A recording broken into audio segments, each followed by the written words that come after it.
mampani dada yewra tontromani Mahama onukronsonom wo kuta fankam diama NEC amnokonom enna wonya akwanya sonkone sentofo hyiamu any party agitafo nyadam na ne nsemu an wosi ensemu am waka ne pai ewo nsabi amanfo womoka adetunu so hunse sansam no eyebosem kasam ya trosam ya ni dina manfa peso mosa no webebi sasa ensamben ani ewura Mahama eno aka wasamin eyansama efa free SHS eho na opanikasen HSF amanfo bi enam anomo kansani woni ewura Mahama de free SHS watan kokokokokoko watan asa wokuraba wanshada empenasam sam anempo bi a wonsama ni tamfunsuo womsai ana free SHS no ewura Mahama watan no wampesa ebeba so papaye evisamna bi atwam kokranom wannan ndisi amunoko ene yakoba sa 2016 yaba beto abani ade nom wo mo yema chen eto gumonten so yo ye kire adani ayema che de atia FSHS officer wono mampani nanado ya sabia ne wono no yebeka se na woye empo aya fagbera man pipam no konom na bibia de adanse professor wo de ba wantumi nye anempo wantumi mpo emfa emma enti sakwaya ya ndisi amunoko wamba madi aya sawa ya chanom editi FSHS ne eyedan ana sa papa yi yama no kono be mampani am sa de obeka so opene so yama no entrance obetwam wamde no obetwam wama keka nsam yama ne ya to manfo atrim eno na yewra Mahama babonten eno dey eye ganma penda dam no no kwan se fag beram edema endi sam no konom wadi ababetu edwasem enum gwasem fato kaniba an obi atawa wo sia wonum to no wa tia ne hwene no obo ne hwene wo sia wa sansa no wa tia ne pa enti sansman ko fo keka no Ghana fo emotia momontungu evise ya kan wonom eni ni pampa FSHS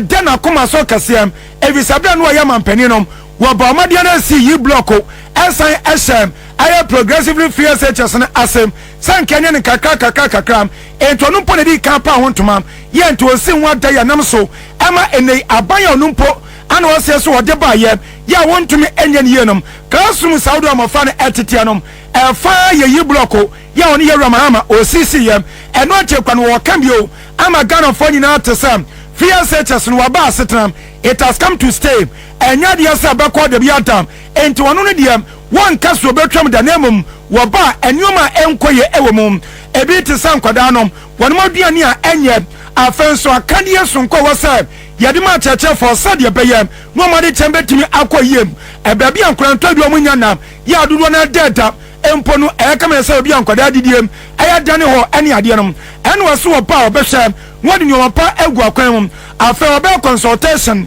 ya sade ni nyane sam woni mpanifo be omunum dem efa ngmasua ho awofo achechefo eno mka bia ewom nyada besi nkonwam no ma to adwe sam FSHS ne hefa na yem na yentos na hefa so na enyem se ebe ye afrimum ye de fofo so aba be hyem amade na tumaja ne naso efiso wasem FSHS eboam ema yenkoda no am no mo mam no papa mo ni biem wo ma ofo ehia wonom ye no muntimi nto mansonom ene abeya akonya sonkom e de ama wo mo nyina tam ema ene akoda bia na kwan ya FSHS ntenom wotumi akwa school na de party sayenom eden wakaso ba wo betwa na asempom wo beyi adeafi wonom ya simpanifo same wo bia no wo chief asempa kodo enti sadia wadi anisi enya de so msori tia wo so mumpo ana be hyem kena evisa wonom ana di kan ede ba ya waye bida. In 2015, I launched Progressive Free SHS. That's what the Constitution says. The only difference between us and MPP is the approach. We thought that we should put the infrastructure in place and we should do the necessary preparation to absorb the free SHS. And so we started with day students. We made it free for day students. And in the second year, we absorbed 120,000 students on the free SHS. Nanado himself lauded me. It's there in the media. Just if I had my phone here, I would Google it. They say Nanado lauds Mahama's free SHS. It's there. UNESCO, congratulated us for launching the free SHS. How can a person who launched free SHS be against free SHS? And so it's a political gimmick that is played by our opponents. Free SHS has come to stay. And nobody can roll it back. All we're saying is, let's improve the implementation. Let's take away the bottlenecks. Let's work to abolish the fast track. Let's be able to feed the children better by decentralizing the school feeding, the free SHS school feeding program. So those are all the kinds of initiatives we're thinking about. But we can only take that decision if we come together as stakeholders and discuss freely the challenges that it faces. Today, there is not the environment for a free discussion of free SHS. Ask any teacher or headmaster. If they make comments adverse to the conditions and implementation of free SHS, they are either sacked or they are transferred to Siberia. And so we must change that. We must free them to be able to come up and talk about it and discuss free SHS and how we can improve it. My commitment is to improve it. And so that political gimmick, if he comes, he will cancel free SH. And I've seen some Osofutu going around and repeating the same thing. I don't know if he's, I don't know who he is, but he's also gone around repeating that same tired, hackneyed, political propaganda. I am committed to free SHS. Was one of the free SHS, no? We're very committed. We are so. As well, Bashamano, Ayajima, one champ, the Biarada, and Tinsman Fokano, Ayo rather some. Ayamano semti anomo ayasam no free no one what tisemu ewan central funds ya bambo ne adwuma yeyemu efisa ebinum kobisa ne sapapa ya won central for ya titi okroma ya hwiye ema ebikra famato nanam ewan Asiedu ama swale say ya kuni ya ene central funds kwampo ya bo mu nansan eno ye nsama yero Albert kwabena dwumfo ya GJ president eno no wo kobisa se so be mampania papa Adia na be dia bo central for no say oh mo amu ni sabla na metesam ya mampani no mo ni dia me ye empo me bo foto ade to central for yamfa ntete binom na afa yamfa mo ebinum fa mpia binom sa de be ya dwuma mo ye no ebetuma fa no tuma pa efra wo so no to wanim ye hu ya central for dwuma ye ade asom omen ani ewiase na ye dan ana nipa wo boam ema de poko so beka so sori atia wo se munum na munum ne dada evisa mpanifo ne babrum pakam esa de yanim no awia no yenso kanea emfa enhwene ni manadwo entumu yenka akomanto ya yam central for wo bes wo ba wo bia ni wa ya beka ne kasaboa ahye ne yam wo me Nketia da biada woni o mapa begu akwamu no de aboy ho ban no so ni nchema wode ma ye no enie. Everybody knows that when I was president I held media encounters every year of my presidency. It's not been the same under this government. They've run away from the searing accountability to the media. We all know that Chapter 12 of our Constitution is on press freedom, and it has been one of the most progressive constitutions that any African country can have, because it gives wide-ranging freedoms to the media to be able to do its work, and principally to carry out their role as the watchdogs of the people, not as the guard dogs of government. Some of us have abdicated that role, and instead of being the watchdogs of the people, we have been the guard dogs of government, savaging people who question and try to hold government accountable. So we must take note of that. Safety of journalists is important, and I must say that in this last administration, journalists have felt more afraid, they have felt more cowed. Many journalists have been harassed. They have been forced to flee the country. I remember a journalist had to run to South Africa and stay there for some time to let things cool off before he returned. Another journalist in the Upper East region who questioned some issues to do with illegal mining also had to run away from the region for fear that he was going to be assaulted or harmed. I remember Ahmed Swali. Ebusanfanense Ghana mampani dada yera John Tromani Mahama ya wonu so etu frankam ediama NDC amnokorom ana wote se enra media encounter en central for ne yehia ye de obeya ediabo wo man afenuma bi opesen central for bisa no so wo to no bo ase ya no makoma ensam de wo kan bebre nu atam na yanko yensam troni yani news editor ya wo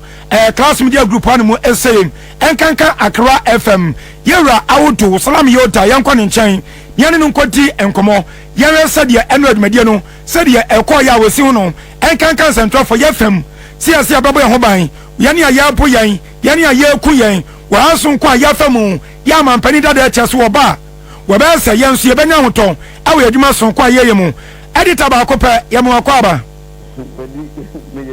ebi aboko de nyame adom ye ho ye papa enra adwumadi akwaso yi minimsa na wo ho wo de wani nso de tietie biada ye di kan ye mfa no makomako ensantrofo ye bambo ene ade we asantro ni nti ana medo e hya ase e ho e ho no se de osi hya ase no san ene de wadi kwawe sa na osi ho no sani o kan no ye ensantrofo ye na nim for the past 7 years Ghana media sani adwuma akwakoye asemu ha o kan kwana usuro because o kan aka ene ehun nyama nema ye na nim class media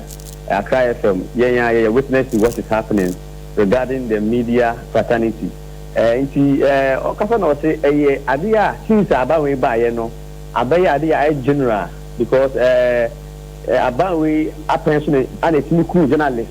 ebetim de yentimi nchi obia wasa asemene ho enu achi omo ya gboro omo ya chi omo agina court o se we nina na ye niam bi a ensa ana edihu ebe hye ye introduction ni enti ono no oba make sure say sa ehu na abehye mu no obeye fi anything obeye open government that is obi bia ona ba mu bia no was say we are accountable so introduction ni eba won chen na ope information bia was say we dey information ni man because we are adwuma ama oman no enye say oman na eba be so mo enti o na osaka say ono so no at present no the oba obey open to the people anything every time bia no obeshia media no sani ndra o share media no obeshia media no na asem bia e hayen ana ono so duma bia odi no odi betu yani na oman no mutimafo na hu nia eko e wo man na nyete ase wo aban mu so na yenim ade a eko na edi so bebre e ban so say ono eberane open government enti media ana osaka say ohwa media fonso ase yete ni nyeye ase pelisa kana ebe ze mu point no ombe create some fund bi ato ho na ye dia moa media ana two advert ombe say aban no so no ede no be jim na advert e wo say the media no e dey more because advert any media ejina say media any advert ya ajma wo ye no enkoso nti aban no so ebe say ombe advert no media support media so no na omodman ati akosot odi ene kasman kan bebi sawa na ene wodi afa hoi central for yakatua wanso obi bisa no mani age pa che se eno ameto na mbom nsama nipa no fi se nyame anim ne kwani yade central for nam so akatua mu allowance mu imposnate ni ade wo house nkwa na mu ena osere wo kan wo ya no ema eto makoma so yemfiri yedie mu na afa yenhwe fi ase chese ena ensema odua wo kan ye edifa kwa first of manage o man Ghana economy yesi kasam ama na tima fantuma perfect wonimu de ewo eye amamuo mu ene ade ye no nti ukuta di breka sese news editor no wo eno so sansem isai okay ampa odi asampa say na be kai eye free education sensem aya asem a ababa ya asam kese pa wo Ghana hate ye na nim se eye NPP aban a free education na one of their slogans in 2016 enti amba power no yenim say ampa implement free education no but then near as a misinformation bi a ekoso ndra the Mahama kind say 2016 na ban and the launch the first progressive free education ewo baibia se ugugula wo se ugugula ewo baibia ema eye mampeni akufo ado krabo na baso se otimi introduce sa free education no na wo se ade a ono se ase de obeda dogulu na ni na ne se MPP4 na se obeka ya parliament afenyo markets mu lead se omo de bill bi eba parliament na do na mo de parliament no NDC minority for no emfa mu se do min ase omo support free education bill no enti na say se NDC power omo twa free education mu ana Mahama say na free education me a pension na me sase project 15 na dia me sase de me da gunu wo si obi bia obeka ana obi bia o ka se ono Mahama ba obugu free education pa kun omwa onim nya wo ka na emomu no se oba be yiye na miye ni se wo se ende esene na nimu no enkwala ko school 2 months na o be na fie 3 months almost school 2 months na mama say 3 months what is ha niya man kiti we no ene nkola na feedi aduane omudi ye nyina hu video bebre kwa aduane akware di no enya aduane ya quality